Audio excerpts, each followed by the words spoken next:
So Marcus Jönsson is my name. I'm the new CEO to I-Tech. I joined in September last year. We will come back to what I-Tech is, but you can see now we are changing course and we're heading out to sea for a little period of time here, and we will talk about maritime shipping. That's the market that we are acting in. And I-Tech is based here in the North Tower of the GoCo building, and we have been on Nasdaq First North since 2018. All right, we start with the what if. What if 1/3 of our global shipping fleet were using 36% more fuel than needed, even for one day? What would that mean in terms of cost and emissions? And this is actually not made up. This is probably the hard facts. And you can always argue then for how many days are they wasting this much fuel? This is the topic that we in I-Tech are trying to address then with our solutions. If we look at some of the maritime shipping challenges, the emissions of CO2 and the climate neutrality is something that the IMO is working very hard on. And global shipping is one of the few modes of transport that actually has a global UN organization really working to regulate it on a global scale. Another important topic for them is the protection of local ecosystems. So transfer of invasive species that has been a hot topic and continue to be a hot topic as well. So it's not only the emissions to the air, but also the transfer of invasive species and the emissions to water. So essentially what the ships are emitting to water as well in terms of chemicals and other substances as well. Key importance. And these are some of the three that actually we in I-Tech are working very closely with. So just briefly looking at the IMO targets then. They are targeting net zero emissions by 2050, and there are some sort of tangible milestones on the way. They are working, I would say, quite hard with the certification of ships in terms of energy efficiency, CII index you may have heard of, etc. But it's essentially a little bit like we see electronics that has an A, B, and C and D rating, right? It's similar for ships in how much energy they are using for their transport work, etc. Which we will see then driving energy efficiency in the business. So, and if you look also in a recent IMO report, they are sort of outlining then ways to tackle efficiency gains. I mean, the long-term goal is of course to shift fuel to renewable fuels. That is the ultimate goal, to reach climate neutrality, but there are a lot of things to do on the way. Optimized propulsion, improved hull design, but also better biofouling management. And what do I mean with that then? Well, the problem for the ship is that as soon as they are put into water, organisms start to attract to the ship's hull and they start growing there, unless you take active measures to prevent that. And as soon as you have microorganisms life adhering to the ship, that increases the resistance to water, so the friction a lot. And that's when you have the increased fuel use. So that's coming back to the 36% that I was talking about in the beginning. And really by using solutions that are available today, you could actually target then 25% of that total CO2 emissions that the global fleet is emitting today, for sure. So if we look at the market that we are operating then, it is shipbuilding and ship maintenance. So in 2024, there was around 2,000 new big commercial ships built and about 20,000 ships that went into dry dock. So they have to go in for regular and scheduled maintenance, typically every 50 years, so 60-month period. And that's usually when they replace then the protective coating that is also underwater. So that is sort of the market, and then you need anti-fouling coating for that. And what I-Tech is doing then is we're producing additives for anti-fouling coating that helps to prevent biofouling. And we estimate the market potential to be somewhere around $300 to $500 million for additives for anti-fouling paints. So we're only speaking about these additives. If we look at where the ships are built, you could see, it's a little bit hard to see maybe, oops, sorry. But the blue part in the bottom here is China. It's really dominating. So 60% almost of new ships are built in China, but also still Japan and Korea are important. And for Europe, it's mainly complex and expensive cruise ships that are being built here. But still, Europe has a thriving shipyard industry still, but for highly specialized vessels. Dry dockings, also here, China is even more dominating, but also other Asian countries. And Turkey is actually important here alongside Europe. But you could say that there is a tendency at least to service the boats a little bit closer to the home market where ships are operating. So at least you see there Europe and Turkey is increasing in importance. So that is the market opportunity. The team at I-Tech, you see actually the whole company here. We are 16 individuals today focusing on innovation, sales and marketing, and of course of operations and running the business, etc. But we are a quite asset-light company, so we have outsourced our production. For the number of employees that are linked to R&D, you see that is very important to us. And that's something that I-Tech has done well, I think, over the last years, is really investing in R&D and formulation development. And that is mainly for getting close to your customers, which are the global paint companies, and we will come back to that. But essentially to be able to speak eye to eye to the technical teams at the customer that are developing these anti-fouling coatings, you need to have a high degree of technical proficiency. You need to know what you're talking about in terms of formulation. That's why you see we have a really strong R&D team compared to the number of employees. We have a quite good diverse teams in terms of languages and culture and so on. So having fun at work is, of course, important to us as well. If we look at our solution then, it is actually an innovation that stems out of the University of Gothenburg. And it has about 25 years ago. They were looking for new sustainable solutions for preventing biofouling on ships. And that's when they discovered then this molecule called medetomidine that then become our product, which is called Selektope. And medetomidine is coming from pharma, so it's used as a sedative for animals and humans. Today. It's a quite popular sedative. And of course, we as mammals, then we react to this molecule by falling asleep, essentially becoming unconscious. But for the barnacles that we are targeting here, barnacle is the main organism then, they actually have the opposite response. They become hyperactive. But this is a non-lethal and sort of temporary effect on the barnacle larvae, but it makes it impossible for them to settle on the surface where medetomidine is being sort of released from the surface. You will see an example on the ship's bottom here. I will come back and show you a clearer picture later on. So very unique mode of action, and it's super efficient at low concentration, which then enables that you can create better coating products. You can, for instance, formulate then really low biocide coating formulations. For instance, replacing, if you want, traditional copper-based systems. But it really gives you formulation flexibility. And now you could say commercial sales started around 2014. So we are now, you could say, 2 dry docking cycles after that. So the product is proving itself. And we see it's being applied then to more than 3,000 vessels out of a global fleet of about 110 vessels. So there you can see our current penetration. We have products available from 6 out of the 9 global paint companies.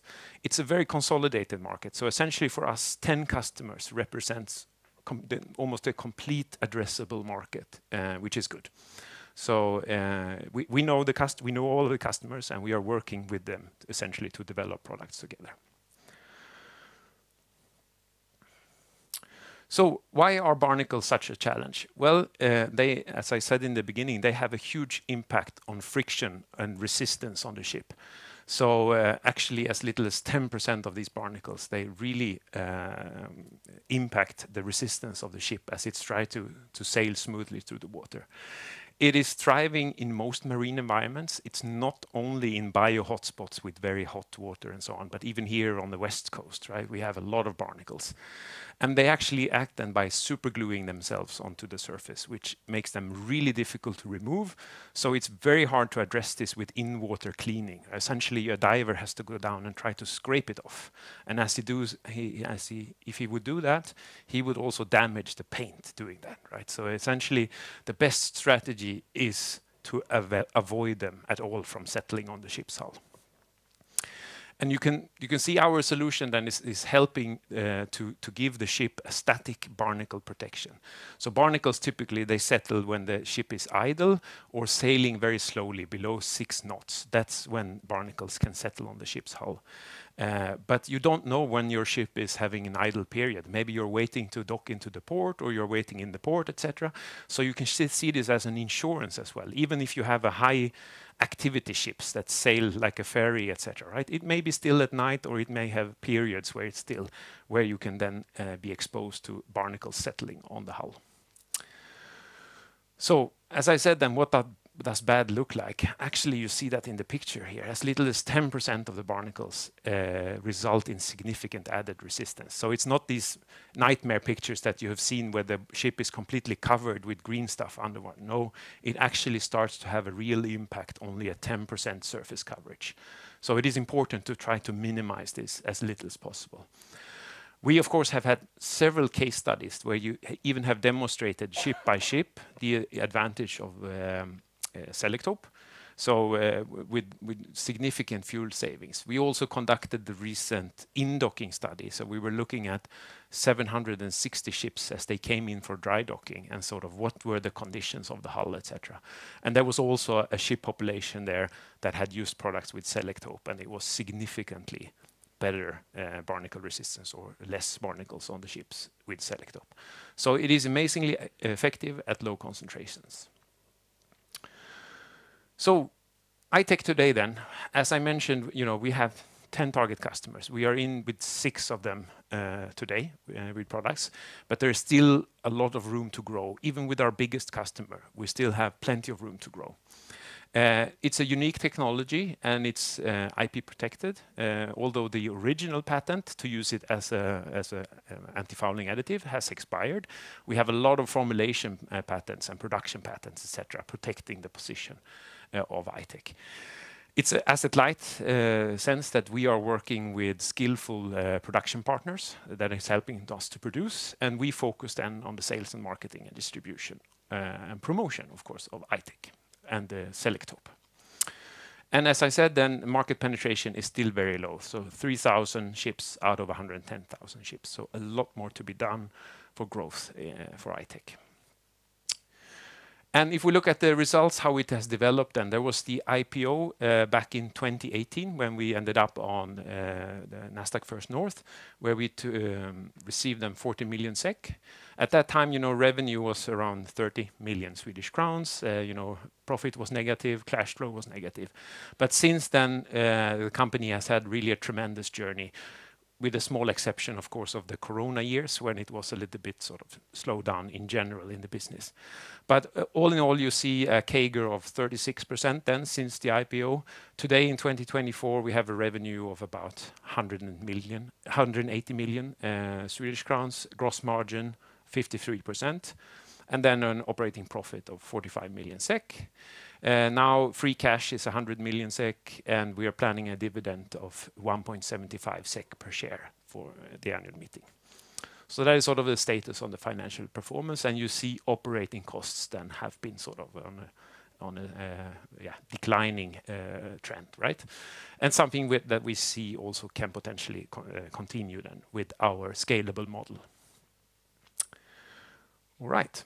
So a general outlook on the business, we see that we have favorable market conditions in the sense that IMO is really driving energy efficiency.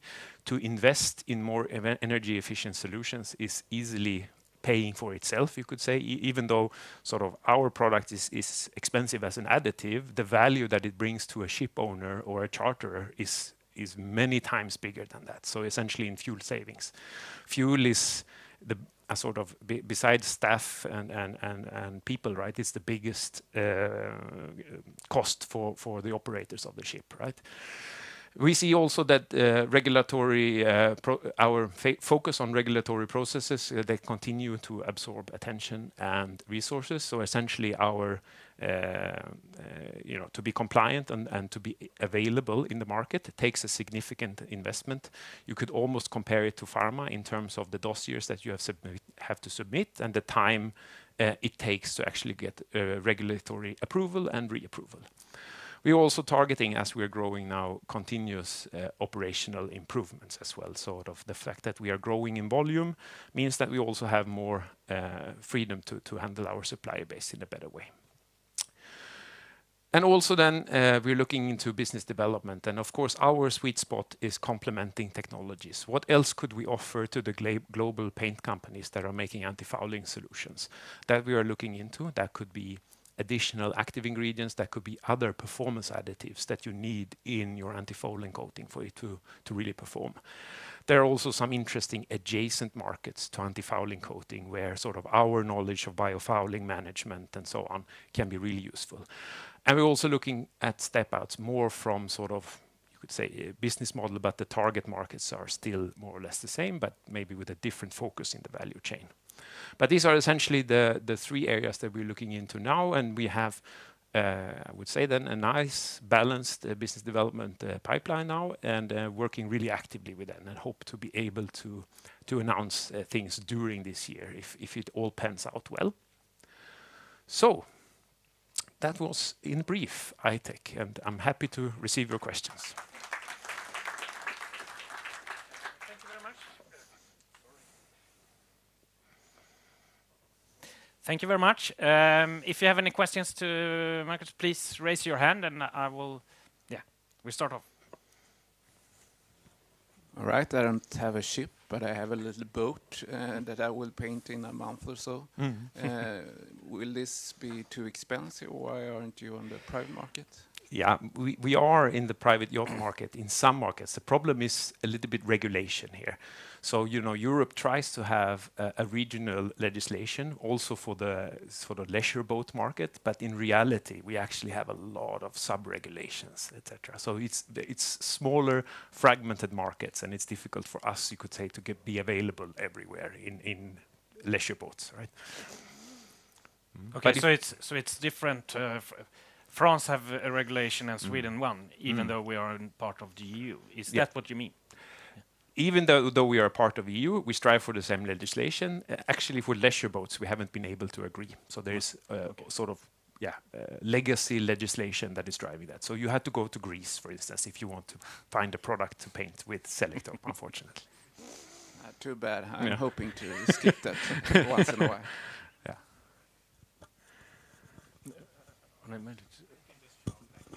How often you need to paint the ship to get rid of these barnacles?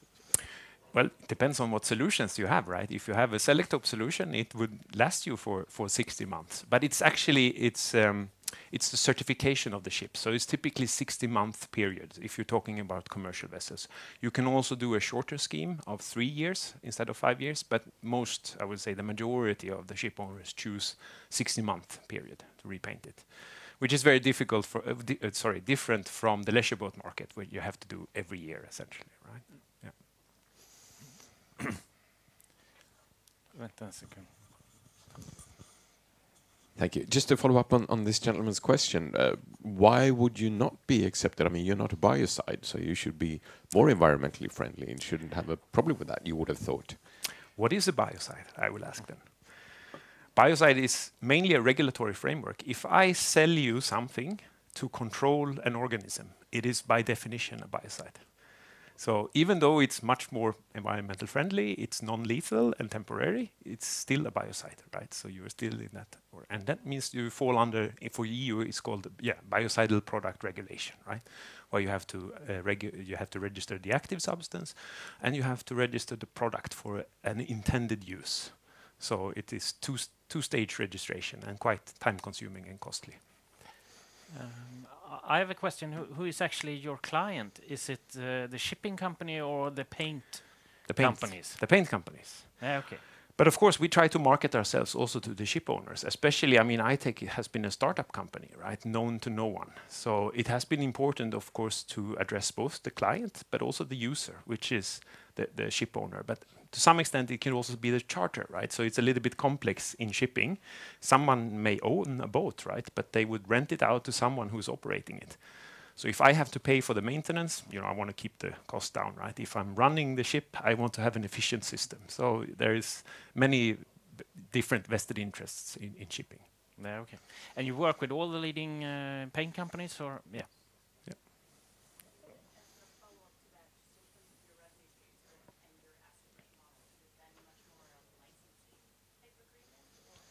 Yeah, licensing a part, but that is mainly to our IP, right? So and the trademark, etc. But of course, we sell them the product as well, then, right? Yeah. Yeah, OEMs. Yeah. Previously, some problem with the EU with the biocide. How have that developed, or have you gotten decisions? It's still ongoing. We're talking about the renewed license in Europe, right? So Selektope is on the market in Europe today, and we have, of course, applied for a new license. And here, there is back and forth, and we are still under discussion with the EU. Of course, this can have impact to our business, but I want to say also that Europe represents 3% of our sales. Asia is 97% of our sales. So just also to put things in perspective. One question. I want to ask the same question about moving forward to geographic. But I also wanted to say, I know you've been in post just for a few months, and I was very impressed by Thank you. geographical expansion. Yeah. As you saw in the slides, shipbuilding and ship maintenance is mainly an Asian affair if you talk about volume, right? And today, Korea and Japan are sort of our biggest markets. China is important, but here is a huge unlocked potential as well. So Asia in general is important to us. Another segment that we have talked about also is the leisure boat market, but in the US. And here we are awaiting to get sort of approval then from the EPA to use Selektope on the American or the US market. Do you see what kind of threats do you see for your? What kind of is it competition or lack of knowledge or regulation? One thing is, of course, we talked about regulatory, right, and a reapproval in EU. If we would not get a reapproval, of course, it would tarnish, you could say, the brand in a little bit, in a sense, right? It may not impact sales short term, but definitely medium and long term, it could have an impact. Threats, I mean, we don't have direct competition today. As I mentioned, we have a quite strong IP portfolio. There is, of course, indirect competition, other type of product solutions that do a similar job. But we think, from a cost efficiency standpoint, we are really in a good position. But of course, you could say a number of years down the road, we cannot exclude that there could be direct competition for the solution. We saw in your graph that your operating costs has gone down quite a lot. Going forward, is that stable, or what kind of investments do you see going forward? We'll aim to improve it a little bit more if we can, right? Yeah, and as I said, also operational improvements, right? For we are looking at further improving this going forward. But yeah, of course there is a limit. And acquisitions, is that something you look at? It's part of the opportunity portfolio, you could say, various types of acquisitions. And what kind of type? Could you elaborate a little bit? Is it technology or market position? And yeah, so? Most likely a combination, right? So if you would envision us just enlarging the portfolio, right, we could add Selektope 2, right, another active ingredient that is targeting another important biofouling organisms. Now we talked a lot about barnacles and hard fouling. Soft fouling is also a problem if we talk about slime and algae and so on, right? So you could envision that being interesting for us as a potential area to move into, either organically or inorganically, right? And we are looking at both, you could say. And then also, I mean, if you take the value in sort of a bucket of paint or anti-fouling solution, right? The active ingredients that we're talking about here is one important part. The other important parts are, for instance, binders. That is sort of representing a big part. You could also envision us looking into such technologies, right? So there are interesting complementing technologies that would make us sort of an even more relevant and strong partner for our coating customers. Okay. How common is it among your clients, I mean, a paint company, to work with companies like yours? Is it part of the business, or are you? To some extent, yes. But a coating company is a risk-adverse business. It's a lot about optimizing your supply chain. It's a lot about volume, sort of a scale game. You have seen a lot of acquisitions in general in coding, and of course to put pressure on your suppliers, right? Which is the name of the game. So to reach ultimately profitability. Anti-fouling coating is a little bit of a special category because it's really a performance game here, and it has a clear value. Of course, an architectural coating is not a performance game to the same extent. It's more to be able to offer the right color of vanilla, right? I understand. Regulations is obviously a big opportunity as well. What should we expect going forward from you guys? Is it something we need to take if we follow you, your company? Are there any milestones or triggers that we should bear in mind? Yeah. So coming back to the EU process, then we still hope that we could reach a conclusion this year, sort of for the reapproval of Selektope for the European market. I mentioned the US then as a new market opportunity.